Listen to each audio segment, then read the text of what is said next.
Kim Yak was so unlucky, it was almost comical. He was diagnosed with a one-of-a-kind illness, a disease so rare, no one else in the world had it. And the worst part, he only had 6 months to live. His entire life had been nothing but struggle and servitude. He never got to enjoy the simple pleasures others took for granted. No love, no freedom, no fun. What crushed him the most, though, was the thought that he'd die a virgin. And as if life wasn't already cruel enough, the very day he was diagnosed, he won the lottery. A jackpot that could have changed everything. But it was too late. He died. But his story didn't end there. Instead of eternal rest or being reborn as someone powerful, he came back as a bald skeleton in the underworld. A low-ranking monster. His new job? Eliminate all the rebellious forces threatening the demonic realm. So he got to work. He crushed the resistance, wiped out the traitors, and saved demonkind from total destruction. He brought peace to the chaos. And in doing so, he rose to the top, earning the title of the Undying Sovereign,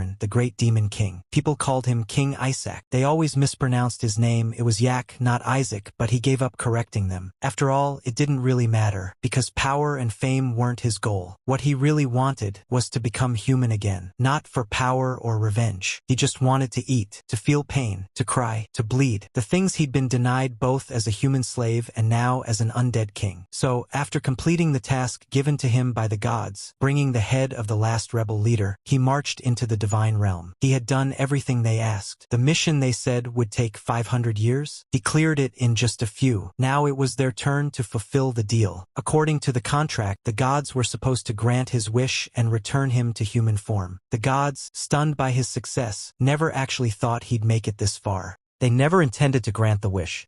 The whole point of the task was to keep him busy forever. One god even suggested one more mission. Just one more little favor. But Yak wasn't stupid. He saw through the lie instantly. And when he did, his rage erupted. The power he unleashed shook the entire realm. The gods, terrified, panicked.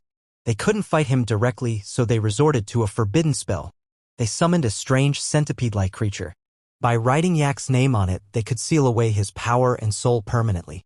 It was the highest-class sealing technique, one they only used in times of absolute disaster. So they cast the spell. The plan was simple: trap him inside the creature and erase his threat forever. But Yak wasn't going down like that. He gathered every ounce of power he had and detonated it. A massive explosion shook the heavens. When the dust cleared, Yak's body was gone. The only thing left was the little centipede, the one meant to contain his soul. The gods assumed the spell had worked. With the Demon King gone, they believed they were safe again. They laughed. They relaxed. But not all of them were convinced. One wise god warned the others not to let their guard down. If a being like Yak had been born once, it could happen again. So he proposed a new plan: create the perfect vessel for a holy saint in the human realm. A weapon to destroy demons completely and prevent any future uprisings. Another god pointed out that it would take an enormous amount of energy, and whoever created the saint would pay a heavy price. But the one who volunteered didn't care. All he needed was the right soul to place inside the saint's body. As for the Demon King, they believed he was trapped, sealed inside the centipede, helpless for all eternity. But Yak wasn't done. He opened his eyes, reborn again. But this time as a baby. Confused and disoriented, he tried to make sense of what had happened. The only explanation was that the gods had messed up the seal. Somehow his soul had escaped and landed in a newborn human body. Around him, servants rejoiced, calling him a saint. But something about their joy felt off.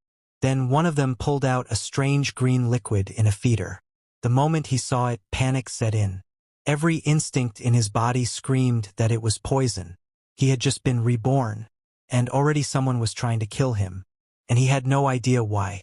A crooked smile spreads across the servant's face as he mutters an apology for what he's about to do.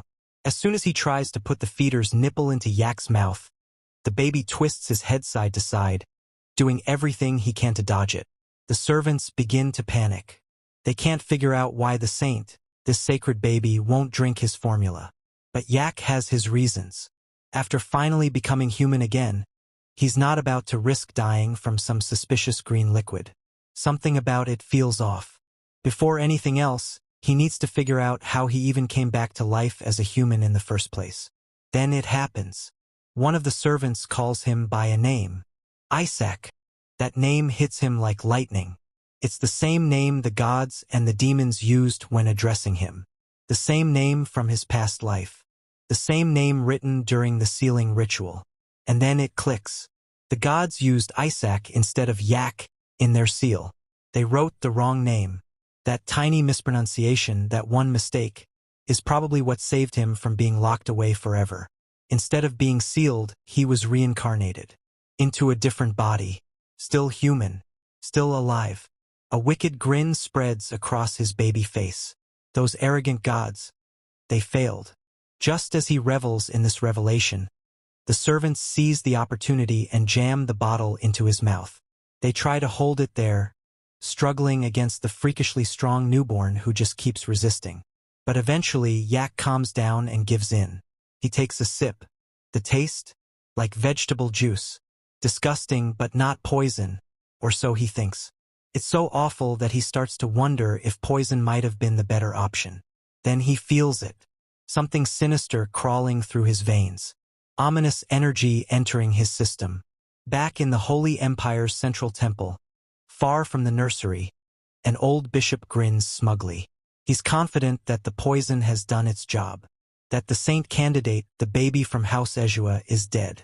Just then, the emperor of the Holy Empire, Alexander Heathcliff Hella, walks into the temple. He's here for one reason. To see the new saint candidate from House Ezua. The bishop, putting on a fake smile, greets him. They exchange pleasantries, pretending to care for one another while hiding their true motives. Suddenly, a messenger bursts into the room, panting and shouting that there's urgent news regarding Isaac. The bishop's heart leaps with joy. Surely, it's confirmation of the baby's death. His plan must have worked. Alexander and his knights rush to Isaac's room. But what they find is underwhelming. Isaac isn't dead. His belly is just swollen from chugging bottle after bottle of that nasty juice. The servants nervously explain that the boy has already guzzled down 15 bottles. Everyone in the room is stunned. The baby's fine. More than fine, actually. But for the old bishop, this news is devastating. How could a newborn survive that much holy poison? To understand that, we rewind back to Isaac's very first bottle. The moment he swallowed the juice, he sensed something dark seeping into him. And then he realized it was holy poison, a substance crafted specifically to destroy those with divine power. It's designed to be slow and subtle, gradually breaking down the user's holy essence. But for Isaac, this poison was made with demonic mana. And demonic mana is like a delicacy for a former demon king. To him, it's a treat. A buzz. Like magical weed. He could drink it all day and ask for seconds. Which is exactly what he did. After the first bottle, he screamed for another. The servants, whose mission was to make sure he drank the poison, were only too happy to oblige. Isaac, in turn, kept drinking, absorbing all the demonic mana like it was nothing. This gave him access to the unconscious realm, the deeper layers of his being, where he began constructing something essential, his mana core. A spark ignited in his hands as he gathered all the mana he'd absorbed. A core began forming. But something went wrong. There was a burst, a small explosion, and when the energy settled, what he saw wasn't normal. Mana cores are supposed to come in 3 standard colors, each one corresponding to a specific type of magic. His was white. He had no idea what that meant. But what mattered more than the color was the power. The core pulsed with insane energy. Far more than a newborn or even a seasoned mage should be able to handle. Isaac smiled.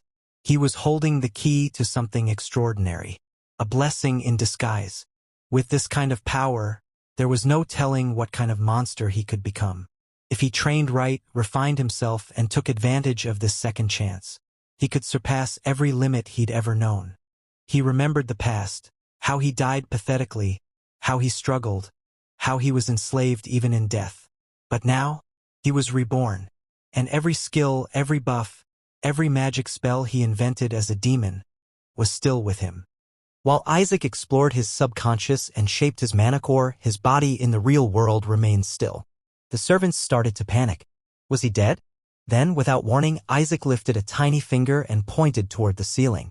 He cranked up his volume and screamed for another bottle of that nasty juice.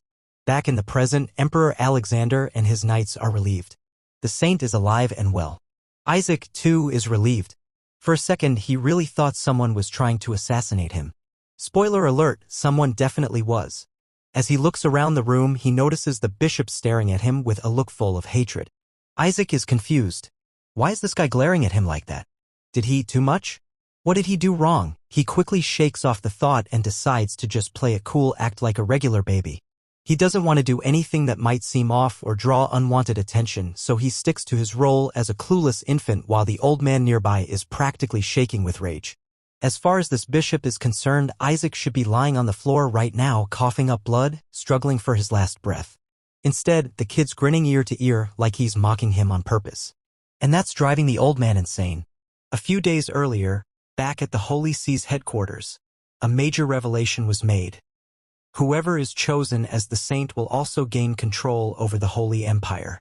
That announcement made waves. And there's one golden-haired guy who didn't take it well. He knew the noble families weren't interested in the title because of faith or belief. They wanted the power. All of it. And he wanted that power for himself. That same bishop, our favorite old coot, was right there, swearing loyalty to this golden-haired guy, promising him that he'd eliminate all the other saint candidates, leave no one standing in the way. But the golden boy had heard rumors. Whispers of a new saint candidate emerging from House Ejua, the very house with close ties to the emperor. Yep, they're talking about our boy. Hearing this, the bishop stiffens. He knows that dealing with House Ejua's candidate is going to be the biggest challenge of all. Still, he reassures his master.